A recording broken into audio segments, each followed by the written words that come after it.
Hello students, आज हम जिस टॉपिक पर चर्चा करने जा रहे हैं उसका नाम है सेट थ्योरी और ये है 11th क्लास का फर्स्ट चैप्टर। ये जो सेट वर्ड है आप लोगों ने कई बार इसका यूज किया जरूर होगा। जैसे कभी आपने अपने किसी फ्रेंड से कहा हो कि भाई एग्जाम नजदीक है और मुझे 5 इयर्स के सेट पेपर दे दीजिए, क्वेश्चन पेपर दे दीजिए, लास्ट 5 इयर्स के उनका सेट दे दीजिए ताकि मैं अपने एग्जाम की प्रिपरेशन अच्छे ढंग से कर सकूं। या कभी आपने ये कहा हो कि भाई चलो हम किसी की पार्टी में जा रहे हैं तो चलो भाई इनको एक टी शर्ट दे दिया जाए। तो ऐसा वर्ड्स आप बार बार यूज करते रहते हैं और जब भी आप इस सेट वर्ड का यूज करते हैं ना तो उस वक्त आपके दिमाग में क्या चलता है? निश्चित रूप से कलेक्शन, ग्रुप, संग्रह। यही मीनिंग उस वक्त हम इस सेंस में ही किसी से सेट की बात कर रहे होते हैं। तो फिर मैथ में इस सेट की डेफिनेशन क्या है? यदि हम ये जानने की कोशिश करें तो आइए पहले कुछ एग्जाम्पल को समझने की कोशिश करते हैं। जैसे यदि मेरे आसपास 10 स्टूडेंट्स हों और मैं उन 10 स्टूडेंट से ये कहूं कि आप लोग एक ऐसा कलेक्शन या एक ऐसा सेट लिखिए नेचुरल नंबर्स का जो 6 से कम हो, तो क्या सभी उन 10 स्टूडेंट का आंसर ये होगा 1 2 3 4 5? आप कहेंगे व्हाई नॉट सर, बिल्कुल यही होगा, क्योंकि जो नेचुरल नंबर होते हैं वो तो 1 से स्टार्ट होते हैं और 6 से कम आपने कहा तो 1 2 3 4 5 6 ही होगा। फिर मैं एक और एग्जांपल उनसे ये कहूं कि भाई चलिए अब की बार आप ऐसा कलेक्शन लिखिए कि जो वोवेल्स हो इंग्लिश अल्फाबेट के, तब क्या उनका ये आंसर होगा सभी बच्चों का? जितने 10 के 10 है मेरे पास, क्या उन सभी का सेम आंसर होगा? A E I O U? आप कहेंगे बिल्कुल यही आंसर होगा, यही तो होते हैं वोवेल्स इंग्लिश अल्फाबेट के। तो आपने देखा सभी का आंसर एक जैसा था। लेकिन जैसे ही मैंने उनको एक और एग्जांपल चेंज किया और ये कहा कि अब की बार आप फिर से एक सेट लिखिए, एक कलेक्शन लिखिए, लेकिन अब की बार जो कलेक्शन मैंने उनसे कहा लिखने के लिए वो था कि बॉलीवुड की 3 सबसे सुंदर एक्ट्रेस के नाम आप लिखिए।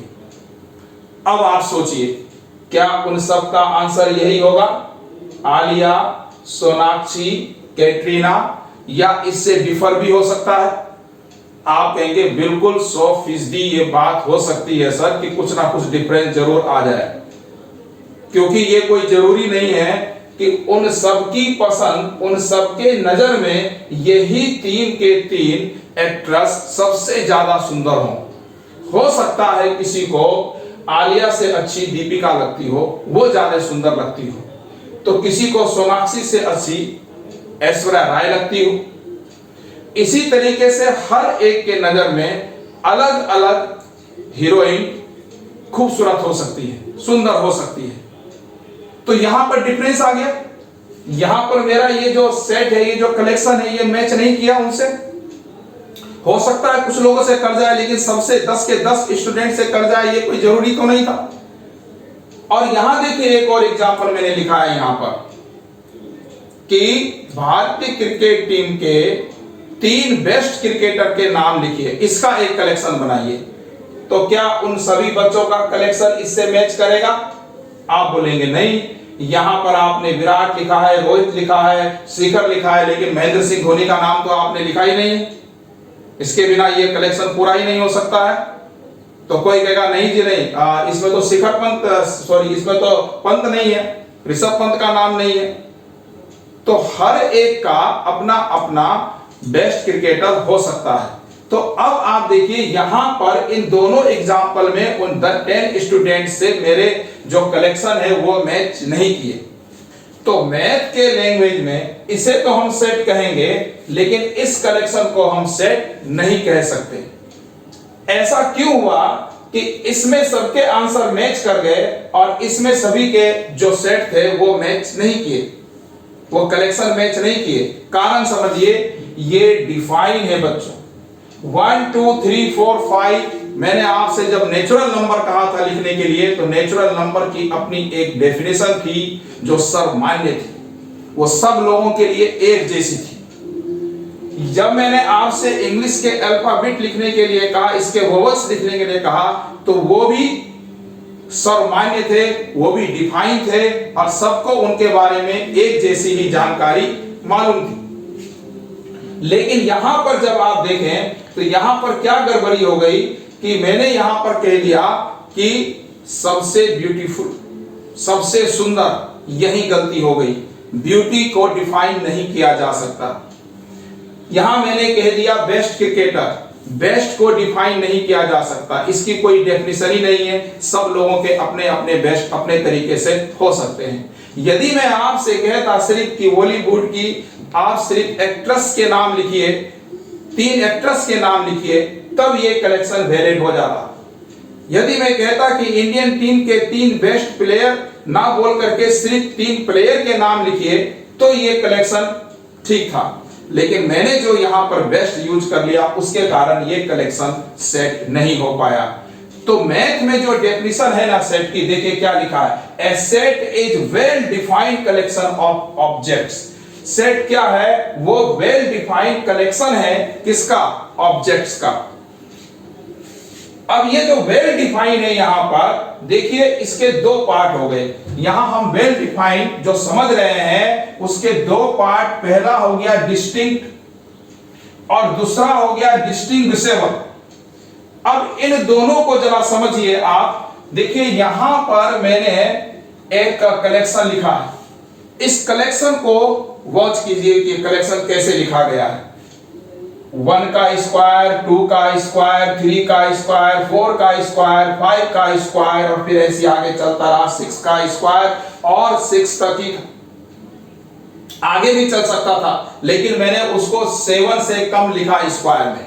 मैंने लिखा ऐसे नेचुरल नंबर का स्क्वायर जो 7 से कम। क्या खासियत है इसकी? सारे एलिमेंट डिस्टिंक्ट हैं, सब सेपरेट, अलग अलग हैं। Repetition not allow, repetition allow ही नहीं होता है इसमें। डिस्टिंक्ट का मतलब हुआ कि कोई रिपीट ना करे, सब अलग अलग हो, जैसे कि यहां पर सब अलग अलग हैं। पहली तो ये कंडीशन हो गई। सेकंड कंडीशन क्या है? डिस्टिंग्विशेबल का मतलब हुआ कि जिसमें हम अंतर कर सकें, भेद कर सकें कि भाई कौन सा एलिमेंट हमारे उस कलेक्शन में होना चाहिए और कौन सा एलिमेंट हमारे उस कलेक्शन में नहीं होना चाहिए। जैसे इसी एग्जांपल को देखो, मैंने यहां तो लिखा लेकिन एक चेंज कर दिया, 36 की जगह पर मैंने यहां लिख दिया 32। अब ये तो नेचुरल नंबर का स्क्वायर था, आप समझ गए कि यहां पर 32 के लिए कोई जगह नहीं बनती है। आपने भेद कर लिया, आप समझ गए कि ये रूल के अगेंस्ट आ गया है। यहां पर जिस तरह से इस कलेक्शन की डेफिनेशन की गई थी, इसको डिफाइन किया गया था कि ऐसे आपको कलेक्शन बनाना है, उसका इसने विरोध कर दिया, इसने 32 ने, और हम समझ गए कि इसे हमारे कलेक्शन में नहीं होना चाहिए था, इसकी जगह और तो 36 ही होना था। ये मीनिंग हो गया डिस्टिंग्विशेबल का कि we can decide whether that object is our collection or not, वो हमारे कलेक्शन में है या नहीं है, इससे हम ये डिसाइड कर सकते हैं। तो इन दोनों का मतलब आप समझ गए होंगे। डिस्टिंक्ट का मतलब हुआ अलग अलग, रिपीट ना करे, और डिस्टिंग्विशेबल का मतलब हो गया कि हम उनमें भेद कर सकें, हम उनमें ये अंतर जान सकें कि ये एलिमेंट हमारे कलेक्शन में अकॉर्डिंग टू रूल होना भी चाहिए या नहीं होना चाहिए। तो जब हम इसको अच्छे ढंग से थोड़ा समझ चुके हैं यदि, तो आइए हम एनसीईआरटी की जो एक्सरसाइज है उसमें कौन सा क्वेश्चन इस डेफिनेशन से रिलेटेड दिया गया है उस पर बात करेंगे, तो आपको और अच्छे से समझ में आएगा। देखिए ये एक्सरसाइज 1.1 का फर्स्ट क्वेश्चन जो अभी मैंने सेट की डेफिनेशन आपको बताई है, ये उससे ही रिलेट करता है क्वेश्चन। तो देखिए इसमें क्या क्या बातें हैं। क्वेश्चन में ये लिखा गया था कि आप बताइए कि ये सब सेट्स हैं या नहीं, और यदि ये सेट्स हैं तो इनको जस्टिफाई कीजिए, और नहीं है तो भी आप बताइए कि ये क्यों सेट नहीं है। तो जस्टिफाई भी आपको करना है। तो चलिए देखते हैं पहला क्या इन्होंने लिखा है कि the collection of all month of a year beginning with the letter J. 1 year में सभी लोग जानते हैं कि 12 मंथ होते हैं, लेकिन ये ऐसे कलेक्शन के बारे में बात कर रहे हैं जो मंथ जे से स्टार्ट हो। तो ये सेट्स है क्या? बिल्कुल ये एक सेट है, बिल्कुल ये एक सेट है, क्योंकि इसका कलेक्शन तो वेल डिफाइन है। क्योंकि जे से शुरू होने वाले मंथ के बारे में आप सब लोगों को जानकारी है, वो वेल डिफाइंड है। देखिए क्या, जनवरी, जून एंड जुलाई, यही आप अपने सॉल्यूशन में लिखेंगे कि हाँ, ये जस्टिफाई में आप लिखेंगे कि ये 3 मंथ होते हैं और इनसे हम सेट बना सकते हैं, इनका हम कलेक्शन बिल्कुल रख सकते हैं सेट की कैटेगरी में। अगला क्वेश्चन है कि the collection of 10 most talented writers of India. अब यहां बात गड़बड़ हो गई, यहां जैसे ही मोस्ट टैलेंटेड लगा दिया तो अब इस टैलेंट की तो कोई डेफिनेशन होती नहीं है। सब लोग टैलेंट को अपने अनुसार वेरीफाई करते हैं, टैलेंसी कोई डिफाइंड वर्ड तो है नहीं। तो इसी कारण से अब ये सेट नहीं हो सकता, क्योंकि इसको हम डिफाइन नहीं कर सकते कि कौन टैलेंटेड होगा कौन नहीं। हो सकता है जिसको आप बहुत टैलेंटेड समझ रहे हो वो आपके किसी मित्र की नजर में टैलेंटेड नहीं भी हो सकता है। चलिए अगला देखते हैं कि the collection of questions in this chapter. Yes, इस चैप्टर में जो अभी हम जैसे पढ़ा रहे हैं, इनमें जितने भी क्वेश्चंस हैं उनका कलेक्शन हम बिल्कुल बना सकते हैं। ये वेल डिफाइंड है और ये सेट होगा। The collection of most dangerous animal of the world. फिर देखिए यहां पर ये जो डेंजरस है, खतरनाक। अब खतरनाक को कैसे डिफाइन करोगे? खतरनाक हर किसी के लिए अलग अलग ढंग से हो सकता है। किसी को कुत्ते से बहुत डर लगता है, बेचारा रोड में कुत्ता देख ले तो पसीना छूट जाता है उसको। किसी को बंदर से बहुत डर लगता है, किसी को सांप से बहुत डर लगता है तो कोई सांप को का पूंछ पकड़ करके उसको उठा लेता है, गर्दन में कई बार लोग रख देता है उसको। तो अलग अलग लोगों के लिए, किसी को लिजर्ड देख करके ही बहुत डर लगता है, चिल्लाने लगता है। तो अलग अलग लोगों के लिए डेंजरियस की डेफिनेशन अलग अलग हो सकती है। ये वेल डिफाइंड नहीं है, इसीलिए हम इसे सेट की कैटेगरी में नहीं रख सकते। तो इस तरह से मैंने तो अभी आपको सिर्फ ये 4 ही पार्ट इसके बताए हैं, और भी हैं, पर मुझे उम्मीद है कि अब आप समझ गए होंगे कि ये आपको कैसे करना है। तो अब हम बात कर रहे हैं कि टाइप, पहले हम रिप्रेजेंटेशन की बात कर लेते हैं कि सेट को हम रिप्रेजेंट कैसे करेंगे। तो अब बात कर लेते हैं रिप्रेजेंटेशन ऑफ सेट के बारे में। सेट को रिप्रेजेंट करने के ये 2 तरीके हमारे पास हैं। फर्स्ट जो मेथड है उसे कहते हैं रोस्टर फॉर्म या टेबुलर फॉर्म, और सेकंड जो मेथड हमारे पास है वो है सेट बिल्डर फॉर्म। तो आइए इन्हें समझते हैं, ये क्या है। देखिए आप, जो ये रोस्टर फॉर्म है, इसमें हम क्या करते हैं कि एलिमेंट्स को हम कॉमा लगा लगा करके A B C D E इस तरह से लिखते हैं, और इसे किसी कैपिटल लेटर के द्वारा इंडिकेट कर देते हैं। जैसे कि यहां पर मैंने दिखा दिया, इनको A B C D E ये एलिमेंट्स हो गए, कॉमा लगा लगा करके यहां पर हमने इनको लिखा है, और करली ब्रैकेट के अंदर ही इनको लिखना है। इसी तरह के ब्रैकेट के अंदर इनको लिखा जा सकता है। जो एलिमेंट इसमें एक बार आ गया, जैसे ए एक बार आ चुका है, तो ये दोबारा नहीं आएगा, क्योंकि रिपीटेशन अलाउ नहीं है। लेकिन हाँ, ये ऑर्डर जरूर इनका चाहे तो आप बदल सकते हैं। जैसे यदि आप इस बी को पहले लिख दें और इस बी की जगह पर ए को लिख दें, इससे कोई फर्क पड़ने वाला नहीं है। ऑर्डर आगे पीछे हो सकता है, लेकिन आप रिपीट नहीं कर सकते।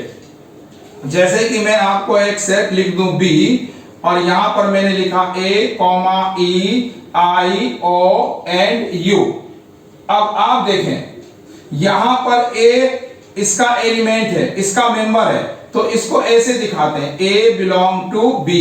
इस सिंबल को बोलते हैं बिलोंग टू, क्या इसको पढ़ेंगे? बिलोंग टू, इसको पढ़ेंगे belong to. A belong to B. इसी तरह से ई बिलोंग टू बी, मतलब ये ई भी एक सेट बी का एक मेंबर है, एक सदस्य है, एलिमेंट है। लेकिन यहां पर डी नहीं है, डी नहीं है तो हम क्या लिखेंगे? Not belong to B. D not belong to B, इसे पढ़ेंगे not belong to. Not belong to, जो है उसके लिए बिलोंग टू, जो नहीं है उसके लिए नॉट बिलोंग टू। इस तरह से हम इसको पढ़ेंगे। दूसरी बात आती है सेट बिल्डर फॉर्म की। अब सेट बिल्डर फॉर्म में हम कैसे रिप्रेजेंट करेंगे वो देखिए। जैसे सपोज हमें इसी को सेट बिल्डर फॉर्म में यदि लिखना हो तो हम कैसे लिखेंगे बी सेट को? कुछ इस तरह देखिए, x such that x is a vowels of English alphabet, ऐसे लिखेंगे। तो हमने क्या करा सेट बिल्डर फॉर्म में, इसकी एक मेन प्रॉपर्टी को ले लिया, एक कॉमन प्रॉपर्टी को ले लिया और उसे x से डिनोट कर दिया, और वो कॉमन प्रॉपर्टी इन पूरे एलिमेंट को लीड कर रही है। यदि मैंने आपसे कहा कि x such that x is a vowels of English alphabet, तो क्या आप समझ नहीं गए कि हम a e i o u के भी बारे में बात कर रहे हैं? और यहां पर जो ये लिखा है ना, ये इस तरह दो पॉइंट दिखाई दे रहे होंगे, इन्हें पढ़ते हैं सच दैट। क्या पढ़ते हैं? Such that. इसकी जगह पर हम ऐसा भी सिंबल यूज कर सकते हैं, x सच दैट x, इस तरह से भी लिख सकते हैं symbol, x such that x is a vowels of English alphabet. तो ये बात कंप्लीट हो गई, एक कॉमन प्रॉपर्टी उसमें हमने दे दिया। इसी तरह से हम और भी बहुत सेट के एग्जांपल यहां पर दे सकते हैं। जैसे यदि हम कह दें कि x एक c है, उसे हमने लिखा x such that x is a natural number, x is a natural number less than 5।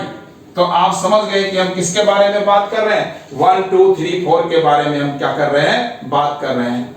तो इस तरह से हम सेट बिल्डर फॉर्म में लिखते हैं, एक प्रॉपर्टी लगा देते हैं।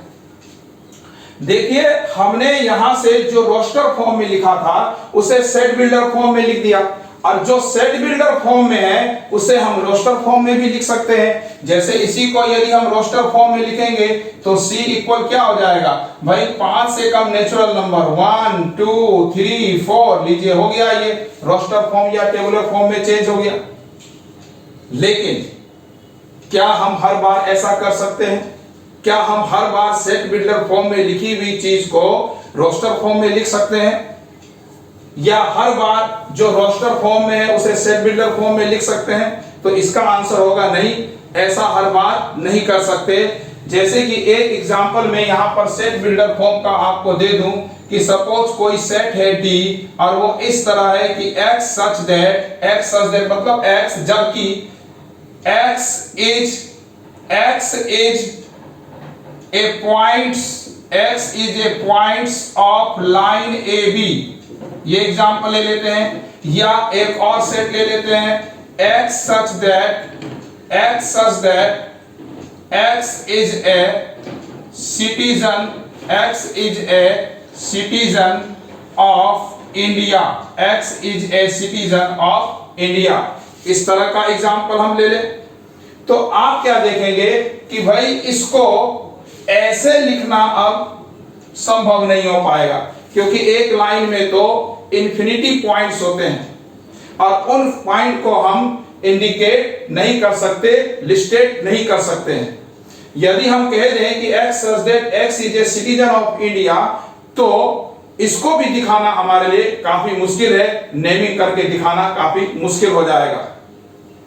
तो ये जो आप देख रहे हैं एग्जांपल, इसकी हम सेट बिल्डर फॉर्म को हर बार रोस्टर फॉर्म में चेंज कर दें, या तो ये असंभव हो जाएगा या फिर ये बहुत ज्यादा मुश्किल हो जाएगा, क्योंकि एक ही नाम के बहुत सारे लोग हो सकते हैं इस केस में सिटीजन ऑफ इंडिया में, और उनको दिखाने के लिए बहुत सारी मुश्किलें पेश आ सकती हैं।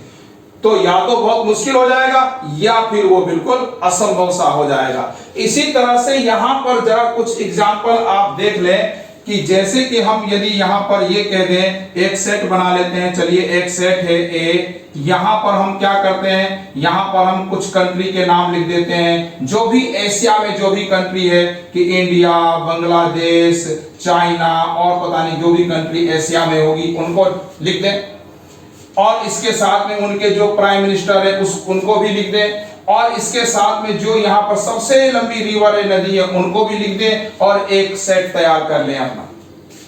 तो लिस्टेड तो कर सकते हैं इस बात को, क्योंकि एशिया में कंट्री भी फिक्स है, प्राइम मिनिस्टर भी आप वर्तमान यानी जो इस समय प्राइम मिनिस्टर है उनकी भी लिस्ट आप बना सकते हैं, और जो सबसे लंबी नदियां हैं उनको भी लिस्टेड कर सकते हैं।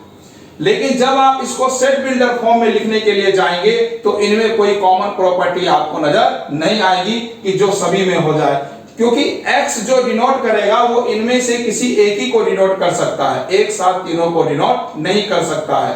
तो फिर इसे आप नहीं लिख सकते।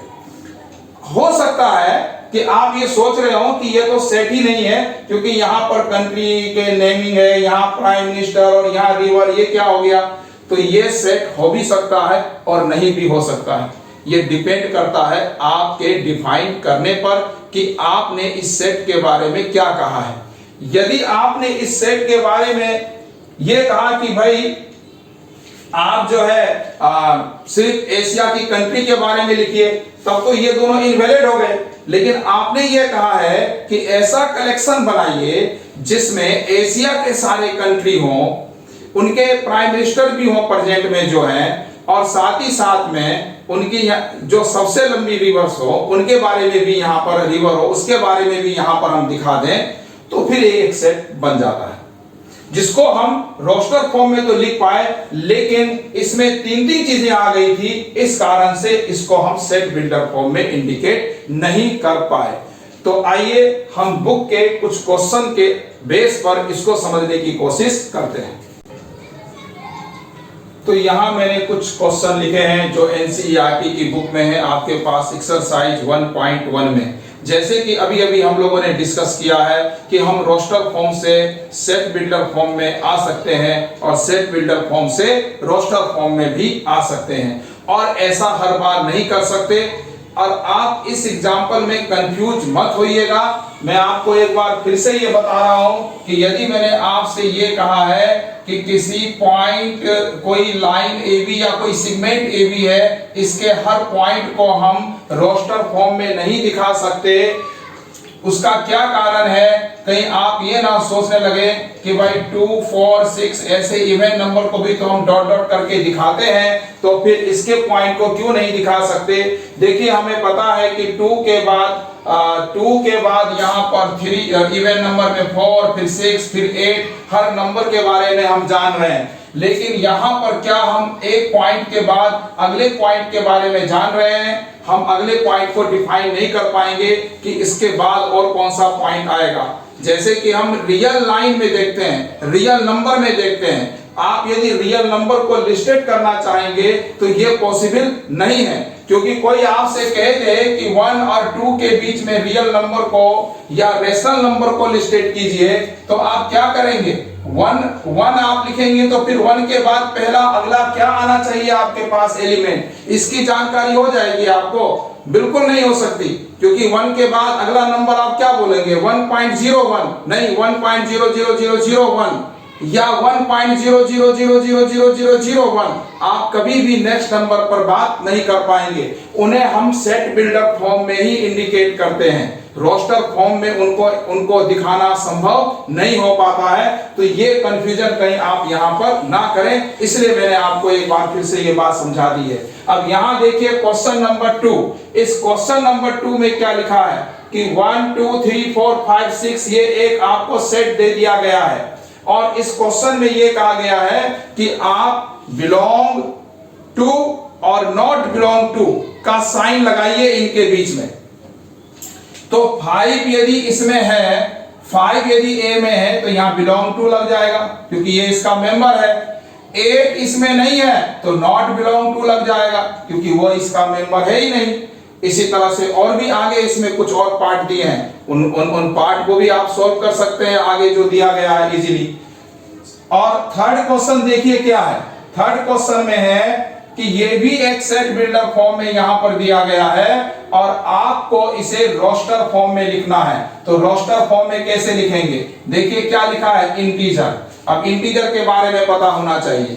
इंटीजर कभी डेसिमल में, दशमलव में, पॉइंट में, डेसिमल में नहीं होते।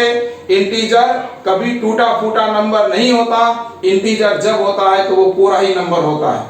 वो प्लस में होता है, जीरो में भी हो सकता है, वो नेगेटिव भी हो सकता है, लेकिन जब होगा तो पूरा नंबर होगा। पूर्णांक इसीलिए बोलते हैं उसे हिंदी में। इंटीजर 1 2 3 4 5 से लेकर इंफिनिटी तक, 0 -1 2 3 4 5 से लेकर इंफिनिटी तक डेसिमल अलाउ नहीं है। तो अब आप देखिए कि कोई नंबर लाइन यदि आप लें, यहां 0 है, यहां नेगेटिव नंबर्स आए हैं, यहां पॉजिटिव नंबर आए हैं। सबको पता है कि माइनस से प्लस की तरफ हमेशा जो है नंबर्स बड़े होते हैं। माइनस से प्लस की तरफ ही जाते हुए नंबर लाइन में हम बड़े नंबर हासिल कर पाते हैं। कोई भी दो नंबर यदि आप लें तो जो राइट साइड में है वही नंबर बड़ा होगा। यहां पर x का वैल्यू क्या डिफाइन कर रहा है कि ये -3 से तो बड़ा है लेकिन ये 7 से छोटा है। ध्यान दीजिए, जिस तरफ ये चौच है वो छोटा हो जाता है, जिस तरफ ये पूरा खुला है वो उसको बड़ा पढ़ते हैं, वो बड़ा होता है। देखो इसका एरिया ये बड़ा है, x -3 से तो बड़ा हो गया या इसके इक्वल हो गया, लेकिन 7 से ये छोटा हो गया। तो -3 देखिए यहाँ -1 -2 -3 ऐसे आगे चल रहा है। तो -3, इसके बाद -2 -1 0 1 2 3 4 5 6 7 ऐसे आगे चलेगा। तो लिस्टेड कर लीजिए उसको, क्या हो जाएगा a का वैल्यू आप लिखेंगे -3 के इक्वल है तो -3 भी, कॉमा उसके बाद -2 आएगा, फिर -1 0 1 2 3 4 5 6 और 7 के ये इक्वल नहीं है तो बस 6 तक ही आने वाला है, 7 से कम यानी 6 तक। तो इस तरह ये हमने इसको जो सेट बिल्डर फॉर्म में था उसे हमने चेंज कर दिया रोस्टर फॉर्म में। आगे देखिए और क्या क्वेश्चन है। ये कहता है कि natural number such that the sum of digit is 8, 2 digit. इसमें नेचुरल नंबर जो है आपको बताना है जिसका जो सम है वो 8 होना चाहिए।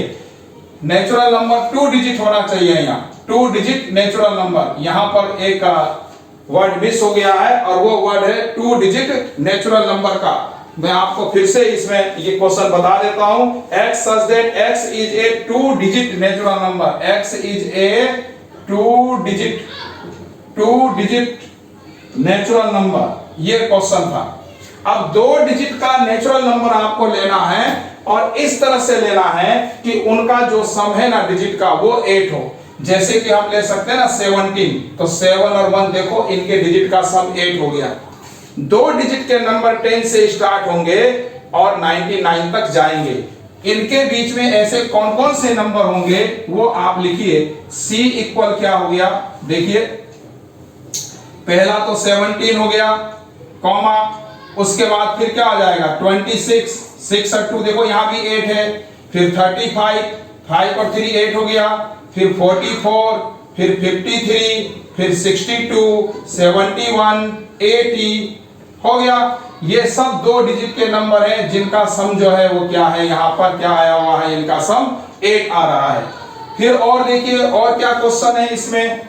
The set of all letters in the word trigonometry, trigonometry, ये जो ट्रिगोनोमेट्री वर्ड यहाँ पर दिया हुआ है इसमें आपको जो इसके लेटर हैं उनके वर्ड्स लिखने हैं। तो लिखते हैं, देखिए क्या क्या आता है ट्रिगोनोमेट्री में। ये यहाँ पर T, R, I, फिर कॉमा लगाइए कैपिटल G, O, N, फिर से अब O नहीं लिख सकते क्योंकि रिपीटेशन अलाउ नहीं होता सेट में, M, E, T नहीं लिख सकते, R भी नहीं लिख सकते क्योंकि T और R पहले ही आ चुका है, Y। देखिए ये हो गया, इस तरह से हमने इसको भी रिप्रेजेंट कर दिया है। तो ये क्वेश्चन भी इस तरह आपके समझ में आ गया होगा। अब एक और क्वेश्चन यहां पर देखिए आप क्या लिखा हुआ है कि ये जो रोस्टर फॉर्म में है यानी टेबुलर फॉर्म में है, इसे आप सेट बिल्डर फॉर्म में लिखिए। देखिए इस 3, 6, 9 और 12 इसको जरा ध्यान से देखिए और इसके बीच में कुछ रूल, कुछ नियम खोजने की कोशिश कीजिए कि आखिर कैसे इसको लिस्टेड किया गया होगा, किस रूल से लिस्टेड किया गया होगा।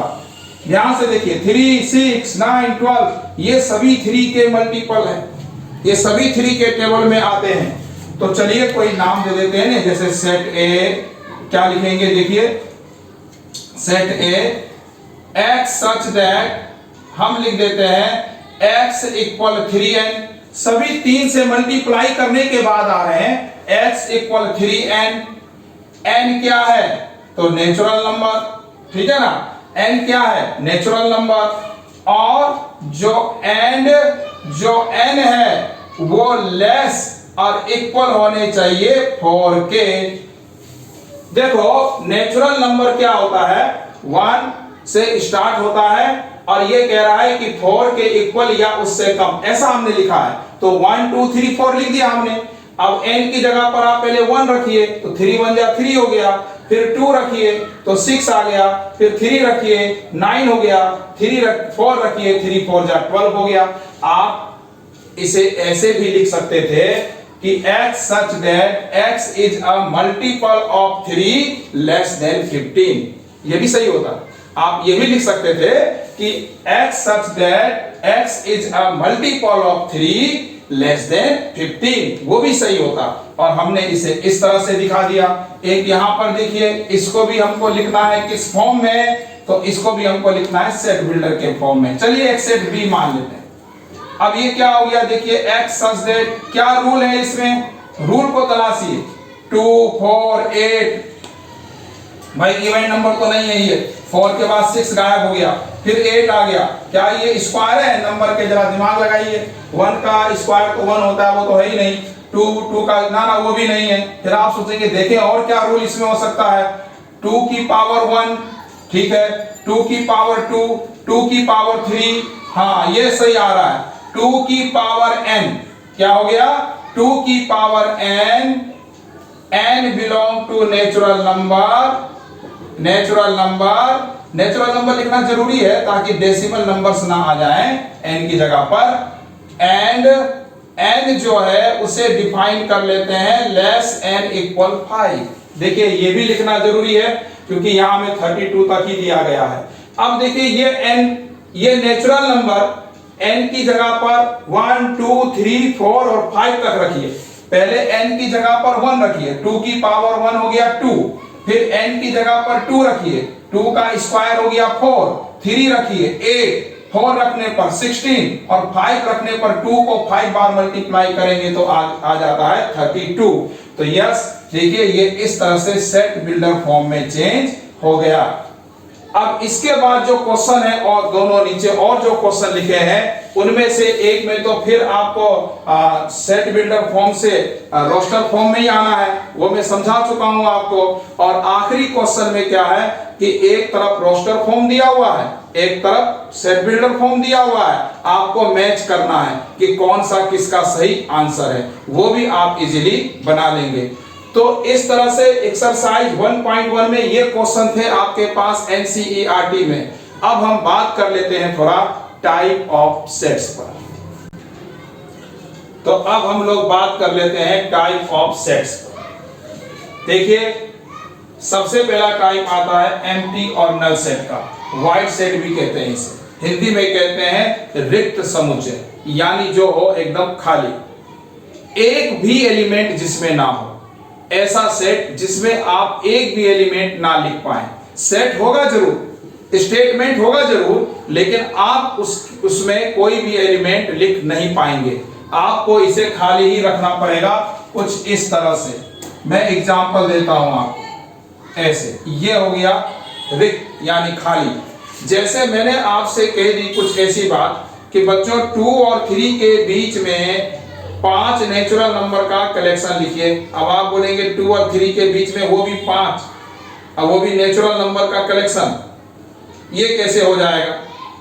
पॉसिबल नहीं है क्योंकि 2 के बाद तो 3 आता है। तो आपको रखना होगा खाली। इसमें जीरो भी मत लिख देना, जीरो भी एक एलिमेंट होता है। मैं आपसे कह दूं कि कुछ ऐसे नंबर का, 5 ऐसे नंबर का कलेक्शन आप बनाइए कि जो 10 से तो बड़े हों लेकिन 5 से छोटे हों। अब आप बोलेंगे ये क्या बात हो गई भाई, जो 10 से बड़ा होगा वो 5 से छोटा कैसे हो जाएगा? तो फिर आपको बोलना पड़ेगा कि सर ये तो 5 है, इसको 5 से डिनोट करते हैं। ये जो खाली रिक्त समुच्चय, ये जो आपका एम्प्टी सेट है, इसे हम 5 से इंडिकेट करते हैं। ग्रीक लेटर अल्फाबेट ग्रीक का 5, इससे हम डिनोट करते हैं रिक्त समुच्चय को, खाली समुच्चय को, एम्प्टी सेट को। ठीक है, समझ गए? और 5 जो है वो एलिमेंट नहीं है बल्कि एक सेट है। बाद में पावर ऑफ सेट का एलिमेंट बनेगा, वो एक अलग कॉन्सेप्ट हो गया, लेकिन 5 खुद अपने आप में एक सेट है, ध्यान रखिएगा। उसके बाद आता है सिंगलटन सेट। अब ये तो अपने नाम से ही पता चल रहा है, सिंगलटन का मतलब जिसमें एक ही एलिमेंट हो। हिंदी में इसको बोलते हैं एकल, मतलब जिसमें केवल एक हो, केवल एक एलिमेंट हो। मैं कह दूं कि 2 और 4 के बीच में आने वाले नेचुरल नंबर का कलेक्शन आप बोलेंगे एक ही हो सकता है, 3। कोई कह दे कि x + 2 = 4 है, तो x का वैल्यू कौन सा सेट बनाएगा? तो एक ही आंसर आएगा इसमें, और वो आंसर आएगा 2 इधर जाकर के 4 से माइनस हो जाएगा। सिंगलटन सेट हुआ। जिसमें एक एलिमेंट हो वो singleton set. Pair of set भी ज्यादा समझाने की जरूरत नहीं है, जिसमें 2 एलिमेंट हो। जब कभी भी 2 एलिमेंट आए तो समझ लेना ये पेयर सेट है। फाइनाइट सेट, नाम से ही पता चल रहा है, फाइनाइट का मतलब जिस सेट में आप उनके एलिमेंट्स को काउंट कर सके, गिन सके। आप यदि उसको गिन सके, काउंट कर सके, तो वो हो जाएगा फाइनाइट। और यदि किसी सेट के एलिमेंट को आप गिन ही नहीं सके, वो इनफाइनाइट हो जाएगा। जैसे आपसे किसी ने कह दिया कि भाई नेचुरल नंबर का एक कलेक्शन है, तो नेचुरल नंबर तो इंफिनिटी तक होता है, तो इसे फिर आप काउंट नहीं कर सकते। 1 2 3 4 5 dot dot dot to infinity, वो इनफाइनाइट हो जाएगा। फाइनाइट का मतलब जिसे गिन सके, इनफाइनाइट का मतलब जिसे आप गिन नहीं सके। फिर आ जाइए इक्वल सेट पर। इक्वल सेट का मतलब क्या हुआ? यदि आप 2 सेट ले लेंगे, जैसे एक सेट आपने ले लिया यहाँ पर 1 and 2, और एक दूसरा सेट आपने ले लिया यहाँ पर 2 and 1, तो आप देखिए इन दोनों सेट में क्या है। इन दोनों सेट में ये दोनों ही सेट बिल्कुल एक जैसे हैं। इसमें भी 1 और 2 है, इसमें भी 1 और 2 है। अरे क्या हुआ कि जो ऑर्डर बदल गया? ऑर्डर तो बदल सकता है ना सेट में, तो बदल गया ऑर्डर।